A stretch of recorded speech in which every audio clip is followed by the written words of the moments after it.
क्या है कि इस चैप्टर में हम कुछ विचारकों को पढ़ेंगे और वो विचारक कौन कौन से हैं, गौतम बुद्ध हैं, महावीर हैं, और उनका समाज पर क्या प्रभाव रहा था। ठीक है, जैसे कि उनके जो विचार जो उन्होंने दिए उसका प्रभाव वो कितने लोगों तक पहुँचे, और ना सिर्फ पहुँचे, कितने लोगों को उनके विचारों ने प्रभावित किया था। ऐसे ही यही चीज़ हम महावीर के बारे में पढ़ने वाले हैं, पहली चीज़। दूसरी चीज़ ये कि उनका जो प्रभाव है, उनके जो विचार हैं वो किस किस तरीके से फैलते हुए हमें दिखते हैं। तो मौखिक तरीके से ये फैले, लिखित तरीके से इनके साहित्य जो है वो हमें मौजूद मिलते हैं, प्लस इनका प्रभाव हमें किन किन चीज़ों में देखने को मिलता है। तो इनकी गौतम बुद्ध की बहुत सारी मूर्तियाँ पाई जाती हैं, इनके स्तूप पाए जाते हैं। तो इनसे संबंधित जो भी मूर्तियाँ हैं, जो भी पत्थर हैं, जो भी इमारत हैं, वो इनके प्रभाव को ही बताते हैं। तो हम पूरा के पूरे चैप्टर में देखने वाले हैं कि इनसे संबंधित कौन कौन सी इमारतें अस्तित्व में आई और कैसे आई, इनसे संबंधित कौन कौन से साहित्य थे वो कैसे लिखे गए, और किस तरीके से उनका संकलन हुआ, और किस तरीके से इनकी जो धार्मिक विचारधारा थी या फिर जो उनके विचार थे वो किस तरीके से पूरे भारत या अलग अलग महाद्वीपों तक फैले। तो ये है इसका इंट्रोडक्शन। अब हम वन बाय वन इसको देखते हैं। हमारा सबसे पहला टॉपिक कौन सा है, सांची की एक झलक। तो सांची की एक झलक में ये दिया गया है। तो सबसे पहली बात ये जो है वो भोपाल के नवाब, तो भोपाल की नवाब कौन थी, वो है शाहजहां बेगम। तो ये जो शाहजहां बेगम है उनकी एक आत्मकथा है, आत्मकथा का नाम क्या है, ताज उल इकबाल तारीख भोपाल। ठीक है, तो ये भोपाल का एक इतिहास है जो कि उनकी एक आत्मकथा है, वहां से ये जो वाक्य है वो लिया गया है।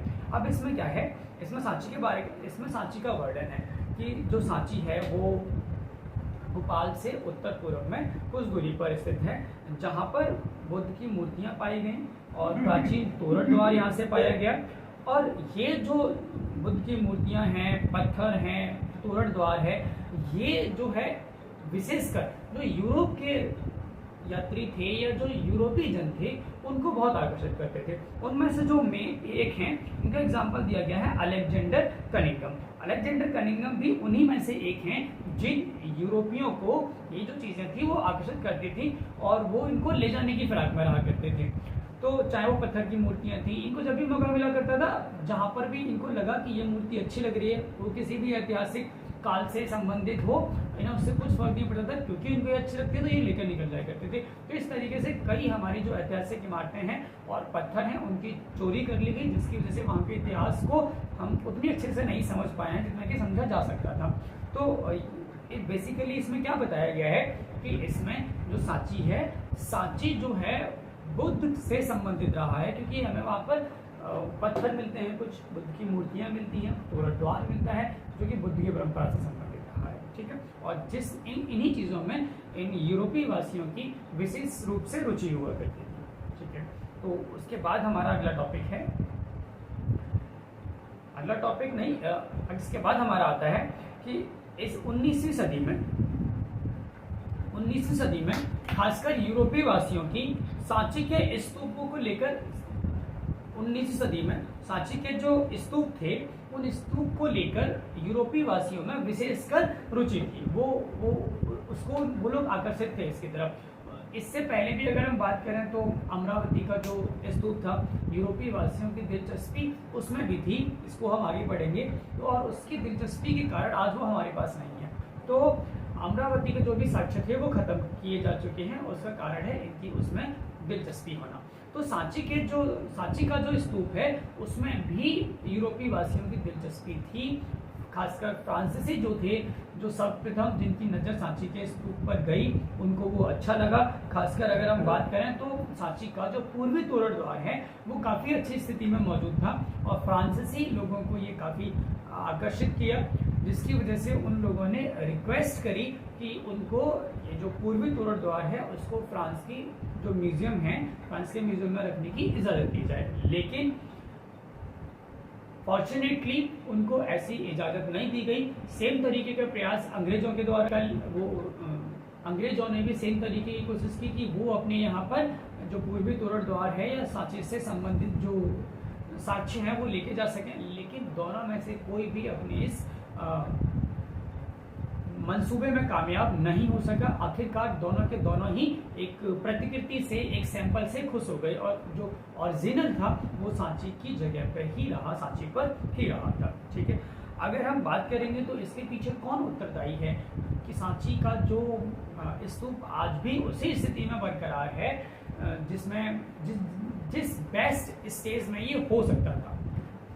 तो जिस बेस्ट स्टेट में ये हो सकता था, आज ये उसी अवस्था में मौजूद है। उसका श्रेय जाता है शाहजहां बेगम और उनके उत्तराधिकारियों में, क्योंकि उसके रखरखाव के लिए जो खर्चा है वो इनके द्वारा ही दिया जाया करता था। तो तुम यहाँ पर देख पा रहे हो, इसके जो दूसरा पैराग्राफ यहाँ से स्टार्ट होता है कि भोपाल के जो शासक हैं खासकर उनमें शाहजहां बेगम और उनके उत्तराधिकारी, इन लोगों ने इसके रख रखाव पर काफ़ी पैसा खर्च किया था। और इसीलिए कोई बड़ी बात नहीं है कि जो जॉन मार्शल जो थे एक अंग्रेज थे, और इन्होंने सांची के स्तूप के बारे में इन्होंने अपनी प्रतिक्रिया दी थी। प्रतिक्रिया नहीं कह सकते हम कहेंगे सांची के स्तूप के बारे में इन्होंने विश्लेषण किया था।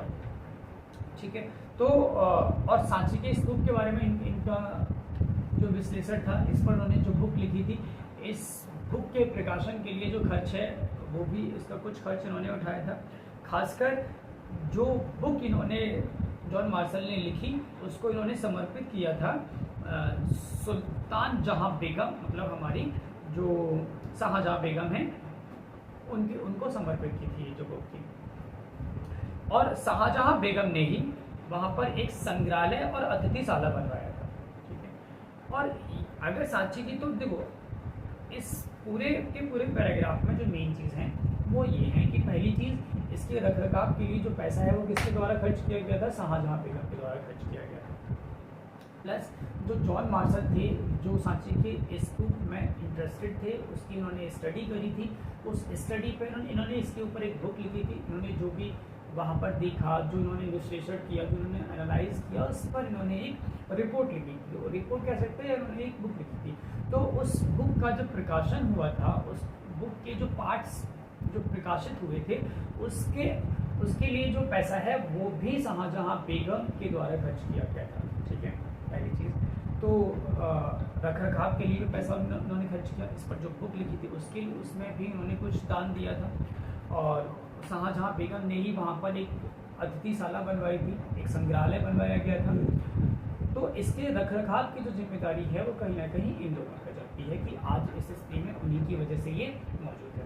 दूसरी चीज़ ये है कि आज अगर सांची का स्तूप अगर हमें उसी अवस्था में मिलता है, तो उसका एक रीज़न ये भी है कि जो रेल निर्माताएँ हैं, जो ठेकेदार हैं, उनकी नज़र उस पर नहीं पड़ी थी। क्योंकि अगर ऐसा होता तो शायद वो ठेकेदारों की जो ठेकेदार के द्वारा ख़त्म कर दिया जाता, या फिर रेल निर्माताओं की नज़र में आज अगर सांची का स्तूप मौजूद है तो उसका एक कारण ये है कि वो जो रेल निर्माता है या फिर जो ठेकेदार हैं, उनकी नज़र में वो नहीं आया था, नहीं तो उनके लालच में ये कब का बह गया होता। ठीक है, तो ये था हमारा सेकंड टॉपिक। अब हम आगे चलते हैं।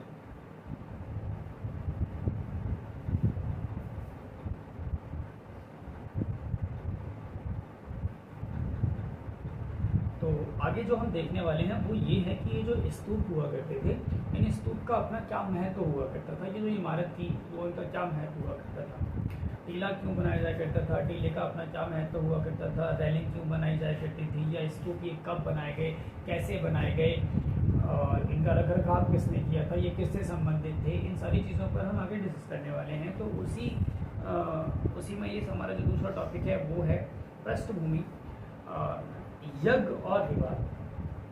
तो यज्ञ और विवाद इसमें क्या है, देखो इस पूरे 1000 साल के पीरियड में कई सारे जो दार्शनिक आए थे, उनका इतिहास अपने आप में, इस पूरे 1000 साल के पीरियड में जो भी दार्शनिक आए थे उनका इतिहास अपने आप में बहुत महत्वपूर्ण रहा है। लेकिन हम सभी के बारे में स्टडी नहीं करने वाले हैं, हम सिर्फ महावीर और बुद्ध के बारे में पढ़ेंगे। तो देखो जैसे एक बार जान लेते हैं कि इस काल में कौन कौन दार्शनिक रहे थे। तो ईरान में जरथुस्त्र, और तुम्हारे चाइना में बात करेंगे तो खुंगत्सी, यूनान में बात करेंगे तो सुकरात, अगर हम सुकरात, प्लेटो, अरस्तु, भारत में महावीर, बुद्ध, और इस तरीके के जो चिंतक थे इनका जो है वो उद्भव हुआ था। ये लोग इस समय आए थे। ठीक है। इन्होंने जीवन से जुड़े कई रहस्यों को जानने की कोशिश की और जान भी पाए, समझ पाए चीज़ों को और लोगों को भी समझा पाए, ठीक है। इन्होंने क्या किया, किस तरीके के संबंधों को समझने की कोशिश करी थी कि इंसानों और विश्व व्यवस्था के बीच रिश्ते को समझने की कोशिश कर रहे थे। ये वही समय था जब गंगा घाटी में नए राज्य या शहर उभर रहे थे। तो इन्होंने क्या किया था, इंसान के साथ क्या रिलेशन होता है, इंसान का समाज के साथ क्या रिलेशन होता है, इंसान का जो जीवन है वो किन चीज़ों पर टिका होता है। तो ये जो तमाम कुछ बेसिक क्वेश्चंस थे, हालांकि ये क्वेश्चंस बेसिक होते हैं, लेकिन क्योंकि हम इन पर ध्यान नहीं देते हैं तो ये बेसिक क्वेश्चंस बहुत महत्वपूर्ण बन जाते हैं जानना, क्योंकि ये हमारे जीवन को एक बहुत आधारभूत स्तर पर प्रभावित कर रहे होते हैं, ठीक है। तो बहुत सारे मनुष्य और समाज का जो रिश्ता है इस तरह, और मनुष्य और समाज के रिश्ते को समझने की जो कोशिश है वो इन लोगों ने की, ठीक है। सबसे जो पहला है, इसके बाद जो हमारा टॉपिक है यज्ञों की परंपरा। तो यज्ञों की परंपरा में क्या है कि चिंतन, धार्मिक विश्वास और व्यवहार की कई धाराएं प्राचीन युग से ही चली आ रही थी। चिंतन, धार्मिक विश्वास और व्यवहार की कई परंपराएं प्राचीन युग से ही चली आ रही थी। इसका क्या मतलब है कि देखो, चिंतन का समझ आता है, मेडिटेशन कह सकते हो तुम इसको, या चीज़ों को समझना, वो है चिंतन। धार्मिक विश्वास, हमारे इन्हीं चिंतन से मिलकर बनते हैं हमारे विश्वास। जब हम किसी को बारे में सोचते हैं, समझने की कोशिश करते हैं, तो हमें पता लगता है उसकी क्या मूल्य है, क्या सही है, क्या गलत है, और वही हमारे विश्वासों को बनाते हैं। और वही विश्वास हमारे व्यवहार को तय करते हैं कि हम समाज में कैसे व्यवहार करेंगे, किससे हमारा व्यवहार कैसा रहेगा। तो ये जो चिंतन है, धार्मिक विश्वास है, व्यवहार है, क्या ये पहले मौजूद नहीं थी? तो ये पहले भी मौजूद थी, ये महावीर से पहले भी थी, ये बौद्ध से पहले भी थी। तो और ऐसे ही कुछ जो परंपराएं हैं वो हमारी वैदिक परंपराएं, उसी का कुछ उदाहरण है जो कि 1500 से लेके 1000 ईसा पूर्व में संकलित ऋग्वेद से मिलती है। तो ये जो ऋग्वेद है, जिसको संकलित किया गया था, इकट्ठा किया गया था 1500 से लेके 1000 ईसा पूर्व, ये 500 साल में इसको संकलित किया गया था, इकट्ठा किया गया था। तो उस ऋग्वेद में कुछ ऐसे ही परंपरा, कुछ ऐसे ही धार्मिक विश्वास के बारे में हमें पता लगता है। अगर हम ऋग्वेद की बात करें तो ऋग्वेद में कुछ जो भगवान हैं उनका जिक्र किया गया है, जैसे अग्नि, इंद्र, सोम। इन देवताओं के बारे में, इन देवताओं की उस स्तुति कैसे की जानी है, तो किस तरीके से हम याद करेंगे, ठीक है। और अगर हम यज्ञ करेंगे, यज्ञों के बारे में बताया गया कि अगर हम यज्ञ करेंगे तो इनमें किसका उच्चारण करना है, कैसे उच्चारण करना है, इन तमाम चीज़ों के बारे में ऋग्वेद में बताया गया है। बात यह है कि ये लोग यज्ञ करते ही क्यों थे, क्योंकि यज्ञ करने के पीछे इनका जो उद्देश्य रहता था वो इनके जो जानवर हुआ करते थे, पुत्र हुआ करते थे, या अपनी लंबी आयु के लिए, स्वास्थ्य के लिए ये जो है प्रार्थना या यज्ञ वगैरह किया करते थे, ठीक है।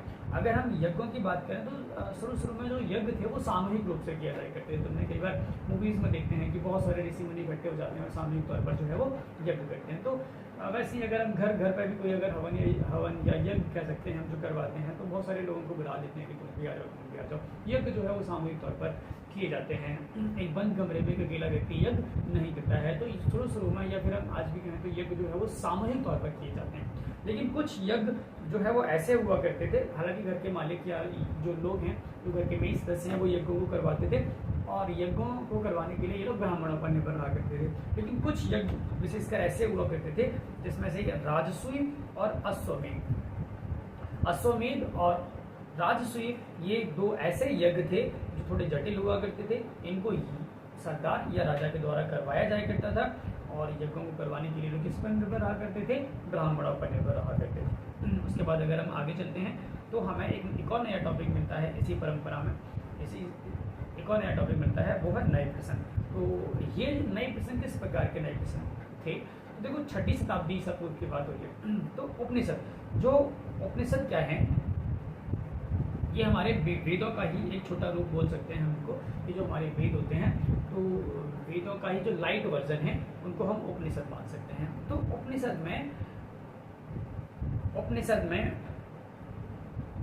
हर एक उपनिषद में अलग अलग जो टॉपिक है वो डिस्कस किया गया है। लेकिन हर एक उपनिषद के ज़्यादातर जो उपनिषद हैं वो हमारे जीवन और हमारा जो रिलेशन है समाज के साथ, प्रकृति के साथ, उनके बारे में बताता है। ठीक है। अब इन्हीं विचारों के कारण, क्योंकि लोगों के विचार उभरे थे, लोगों के नए प्रश्न उभरे थे, तो उन प्रश्नों का आंसर, अगर कोई प्रश्न है तो उसका हल भी होगा। तो कहीं ना कहीं वो प्रश्न और उनके हल इन्हीं उपनिषदों में दिए गए थे। ठीक है। जो समय समय पर प्रश्न उभरते रहे हैं, तमाम दार्शनिकों ने उनके उत्तर जो है वो ढूंढकर लोगों को बताते रहे हैं। तो जो नए प्रश्न उठे, उनके जो आंसर्स थे वो उपनिषदों में दिए गए थे। जैसे कौन कौन से प्रश्न थे?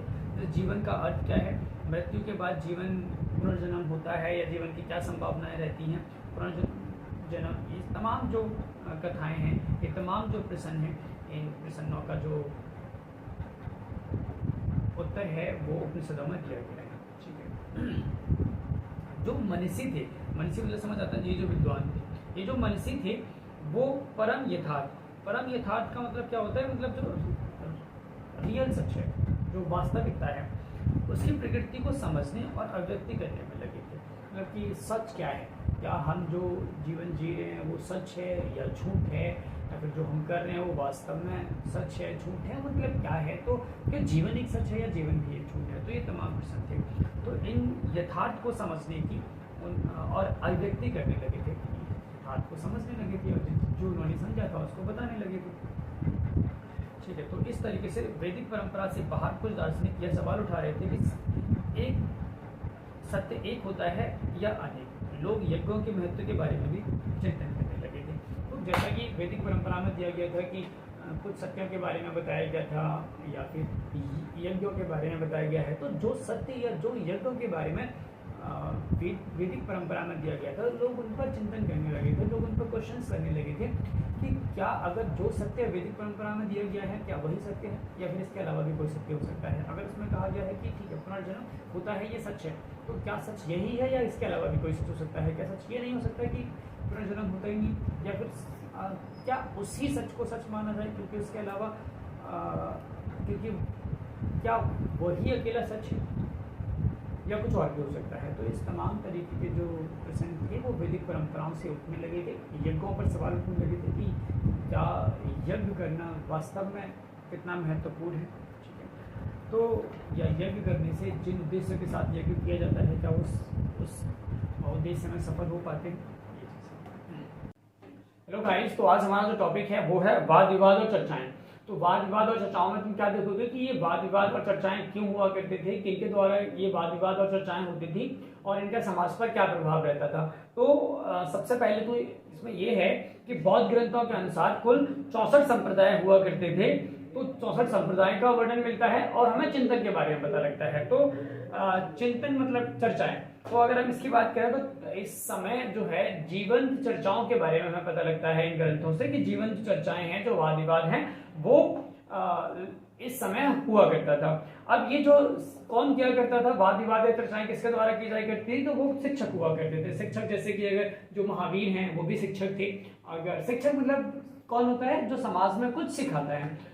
तो ये जो शिक्षक हैं, जैसे बुद्ध जो है वो भी शिक्षक थे एक, और जो महावीर हैं वो भी शिक्षक ही थे। तो ये बोल सकते हैं दार्शनिकों के द्वारा जो शिक्षाएं हैं वो दी जाती थी, वाद विवाद किए जाया करते थे और चर्चाएं की जाया करती थी।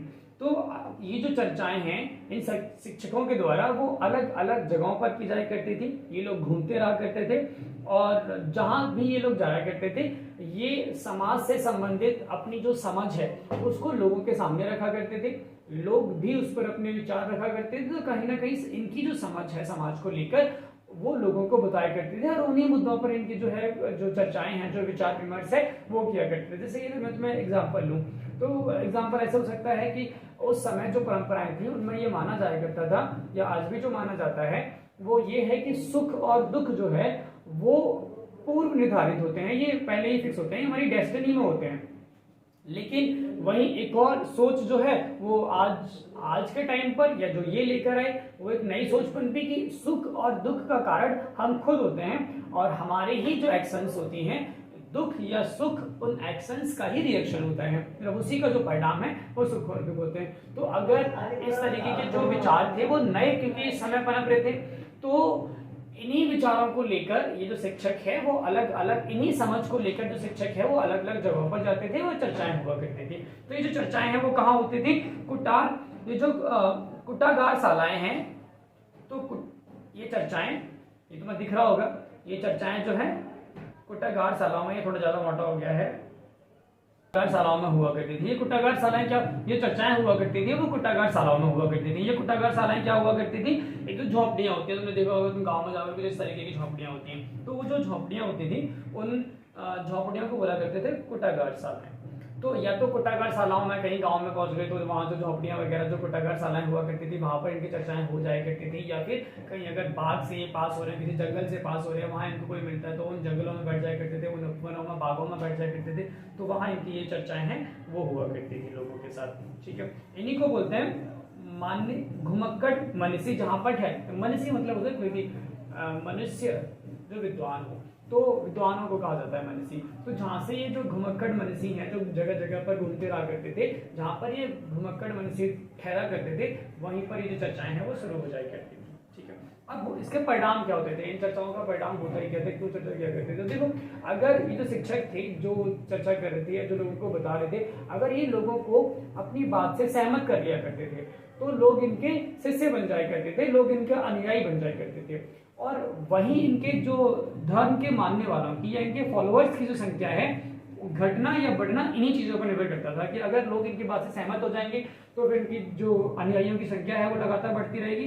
वहीं अगर लोगों को ये अपनी बात से सहमत नहीं कर पाए तो फिर इसका नकारात्मक प्रभाव है जो इनके संप्रदाय पर, जो कि इनकी अनुयायियों की संख्या पर जो है वो पड़ा करता था।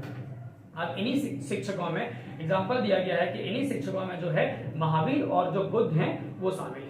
तो अब तुम बात करोगे महावीर और बुद्ध, इन्होंने क्या किया था? इन्होंने वेदों के प्रभुत्व पर प्रश्न उठाए थे कि ये जो वेद हैं उनमें जो लिखा गया है, जिसको उस समय बहुत बड़े पैमाने पर माना जाया करता था, तो उसके प्रभाव को लेकर इन्होंने सवाल उठाए थे, प्लस उसमें जो चीजें बताई गई हैं उनकी सच्चाई को लेकर इन्होंने प्रश्न उठाए थे। ठीक है, और ये उस समय मानते थे कि जीवन के दुख और से मुक्ति का जो प्रयास है वो हर व्यक्ति कर सकता है। ऐसा नहीं है कि अगर हमने हमारे पिछले जन्म के जो कर्म है वो हमें इस जन्म में भोगने ही होते हैं, चाहे हम कुछ भी करें, वैसा नहीं है, बल्कि हमारे सुख और दुख का जो हमारे सुख और दुख जो है वो हमारी ही क्रियाओं का, हमारी ही एक्शंस का, हमारे काम का ही परिणाम होते हैं। तो ये कहते हैं कि सुख दुख सारे हमारे कंट्रोल में है, ये नियति नहीं है।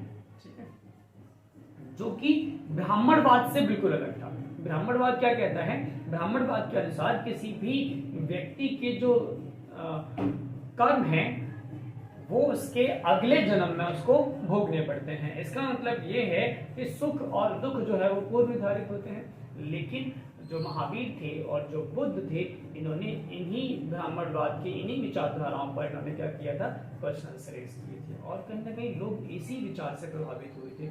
और प्लस एक और कमियां थी ब्राह्मणवाद में, वो था वर्ण व्यवस्था। वर्ण व्यवस्था मतलब जाति व्यवस्था, जो कि इन्होंने ब्राह्मण, क्षत्रिय और जो शूद्रों को इन्होंने सबसे नीचे रखा था, ब्राह्मण को सबसे ऊपर रखा था, उसके बाद जो है वो क्षत्रियों को उसके नीचे रखा था, उसके बाद तुम्हारे वैश्य आया करते थे, वैश्य से नीचे तुम्हारे शूद्र हुआ करते थे। तो सबसे ऊपर इन्होंने खुद को रखा और सबसे नीचे जो है वो शूद्रों को रखा गया। तो ये जो वर्ण व्यवस्था थी, जातीय व्यवस्था थी, जो कि जन्म पर आधारित हुआ करती थी, इसके प्रभुत्व पर भी इन्होंने प्रश्न उठाया था।